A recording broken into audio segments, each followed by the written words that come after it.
الحمد لله نحمده ونصلي على رسوله الكريم أما بعد أعوذ بالله من الشيطان الرجيم بسم الله الرحمن الرحيم قل هل يستوي الذين يعلمون والذين لا يعلمون قال رسول الله صلى الله عليه وسلم طلب العلم فريضة على كل مسلم ومسلمة أو كما قال عليه الصلاة والسلام قال رسول الله صلى الله عليه وسلم من يريد الله به خيرا يفقهه في الدين أو كما قال عليه الصلاة والسلام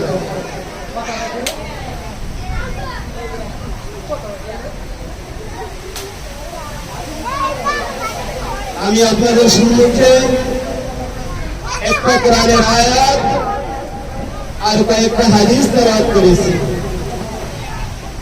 আমরা এই হাদিস ও কোরআনের ব্যাখ্যাগুলো আমি যতটুকু পাই ততটুকু করার চেষ্টা করব, আর তোমরা নিজেদের পক্ষ থেকে মনোযোগ সহকারে শুনতে চেষ্টা করো, ঠিক আছে? মান্দ্রাবাজার ঐতিহাসিক মান্দ্রাবাজার মাদ্রাসার আজকে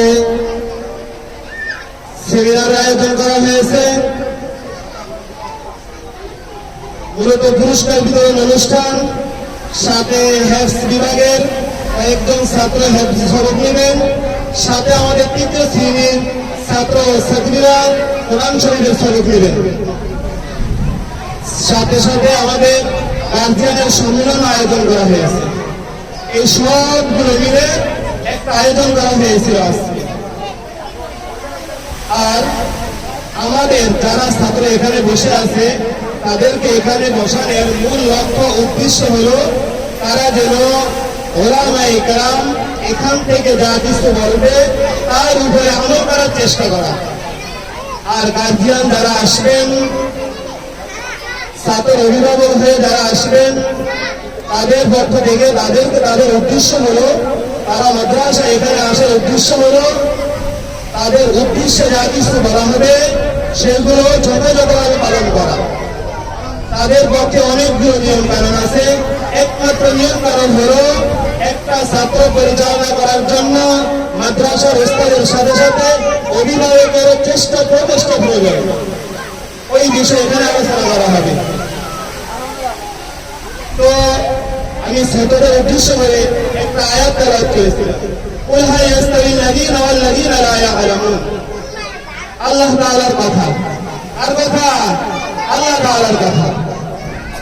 আল্লাহ তাআলা বলেন, যারা জানে এবং যারা জানে না তারা কখনো সমান হতে পারে না। যারা জানে এবং যারা জানে না তারা কখনো কি হতে পারে না? সমান হতে পারে না। আল্লাহ তাআলা কি কখনো মিথ্যা কথা বলেন? বলেন না।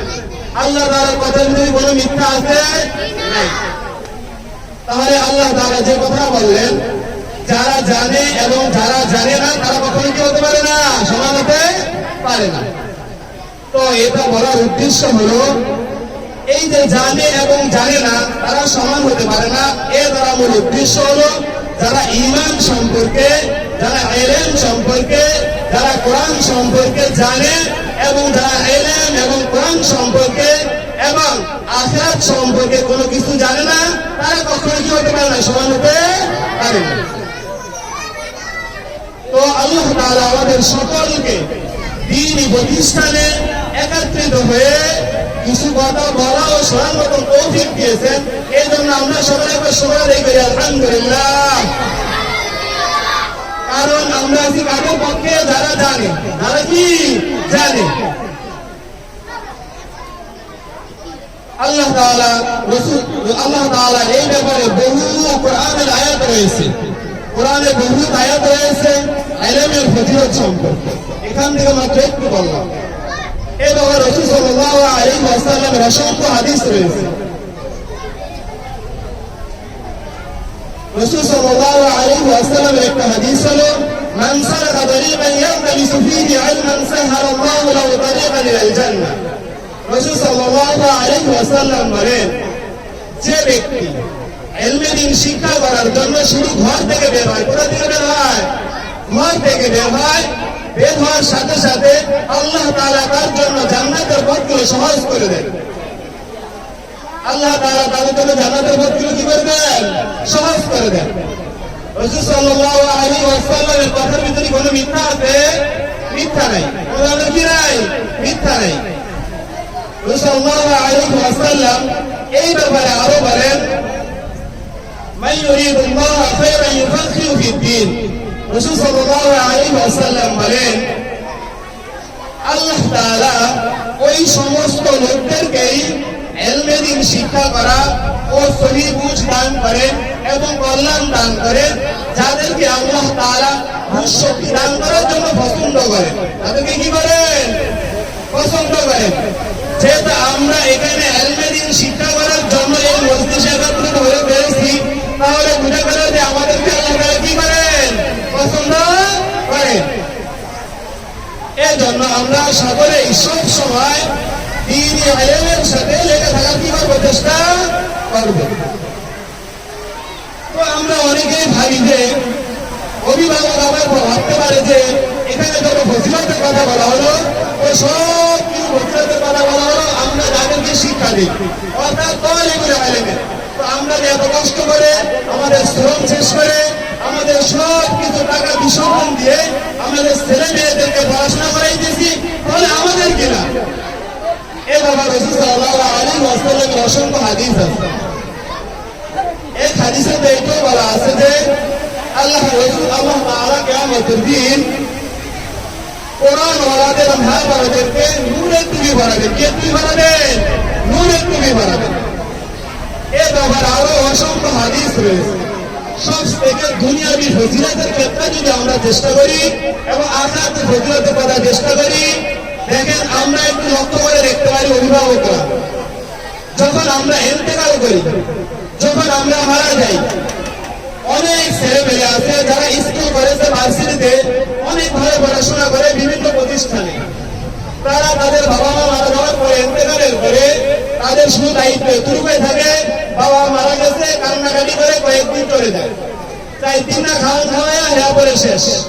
কয়েকদিন নামাজ পড়ার পরে পর থেকে আবার আগের মতো বাবা যেভাবে রেখে গেছে, ঘুষখোর বানায় রেখে গেছে ঘুষ খায়, মদখোর বানায় গেছে মদ খায়, বিভিন্ন খারাপ কাজের সাথে লাগাইয়া রেখে গেছে, সে সেই কাজগুলোই করতে থাকে। আর যদি একজন আলেম বানায় যান, তার কি কাজ থাকে? সে সর্বপ্রথম কোন একটা মাদ্রাসা প্রতিষ্ঠানের সাথে কি থাকেন? একদাস থাকেন, সেখানে শিক্ষকতা করেন, সাথে সাথে সে 5 ওয়াক্ত নামাজ জামাতের সাথে পড়ে, প্রত্যেকটা নামাজের পরপরেই তাদের বাবা মায়ের জন্য দোয়া করতে থাকে।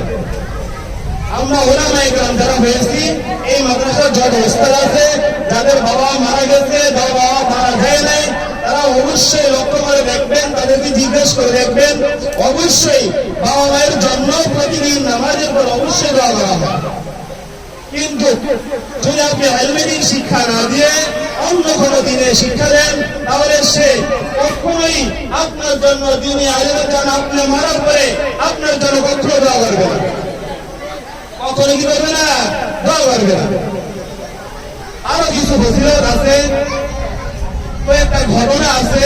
এই পরিপ্রেক্ষিতে হাসান জামিল সাহেব রাহমাতুল্লাহি আলাইহি উনি একটা মাহফিলে একটা কথা বলছিলেন ওনাদের এলাকায়।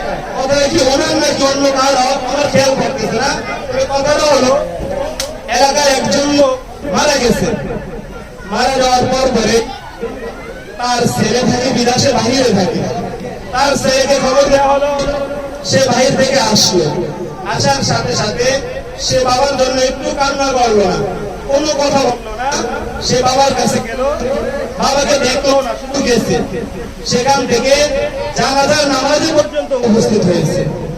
হাসান জামিল ওই উলামায়ে কেরাম বলতেন যে তুমি এত কিছু করলা, কিন্তু তুমি তোমার বাবাকে একটু দেখলা না, আমি তো তোমার সম্পর্কে জানি যে তুমি তোমার বাবাকে সবসময় ভালো জানো, সবসময় বাবার খোঁজ খবর রাখো, কিন্তু জানাজা পর্যন্ত এত দূর থেকে আসলা, কিন্তু বাবাকে একটু দেখলাও না কেন? সে বলতেছে যে আমি এটা বলার সাথে সাথে সে হাউমাউ করে কান্না করে উঠল। সে হাউমাউ করে কান্না করে উঠল। কান্না করার সাথে সাথে ওই হুজুরের পা ধরে সে কান্নাকাটি করতেই থাকলো। সে এক পর্যায়ে বলে উঠলো, হুজুরে যে তুই কান্না করতেছে কেন? কান্না করার কারণ হলো এটাই, এত জনসম্মুখে মানুষের সামনে আমি উপস্থিত হলাম, কিন্তু এই জানাজা করার জন্য দাঁড়ালাম, সকলে সব কিছু করবে, আমাকে আমার বাবা এত কিছু শিক্ষা দিল, আমি বড় কিছু হতে পেরেছি, কিন্তু এই জানাজার নামাজে দাঁড়িয়ে কোন দোয়াটা পড়তে হয় আমি শুধু এই দোয়াটা এখন পর্যন্ত পারি না। তো আমার বাবা আমাকে কি শিক্ষা দিল এতদিন পর্যন্ত? এই জন্য আমি আমার বাবাকে দেখি না। দেখেন এমন কি শিক্ষা দিল? শিক্ষা দিল যে বাবা মায়ের কাছে বাবা মায়ের জানাজা তো পড়াতে পারলো না, জানাজাতে কি দোয়া পড়া হয় এই দোয়াটাও সে পারে না। তাহলে বাবা মায়ের জন্য তারা কি করে? আর একজন ওলামায়ে কেরাম তিনি তাকে বানিয়ে যেতে পারেন, একজন বড় আলেম বানিয়ে যেতে পারেন, একজন বড় হাফেজ বানিয়ে যেতে পারেন। তারা কমপক্ষে আমরা মারা যাওয়ার পরে আমাদের জানাজাটা পড়াতে পারবে। জানাজাতে একটা দোয়া আছে, এই দোয়াটা কমপক্ষে পড়তে পারবে। এর যে আমাদের আর বড় ফজিলত কি হতে পারে? এর থেকে বড় চাওয়া পাওয়ার কি হতে পারে? একটা বাবা মা তার সন্তান থেকে টাকা পয়সা খাবার রোজগার কিছুই চায় না, শুধু এতটুকু চায় যে আমার মৃত্যুর পরে আমার জন্য একটু দোয়া করবে, আমার জন্য একটু কি করবে? দোয়া করবে। দেখেন ওলামায়ে কেরাম ছাড়া বেশিরভাগের মানুষেরই, বড় প্রফেসরদের অনেক গরিব বাবার সন্তান আছে,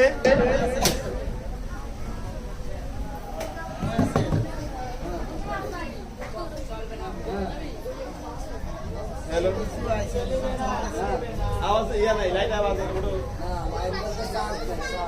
লাইট জ্বলে না তো।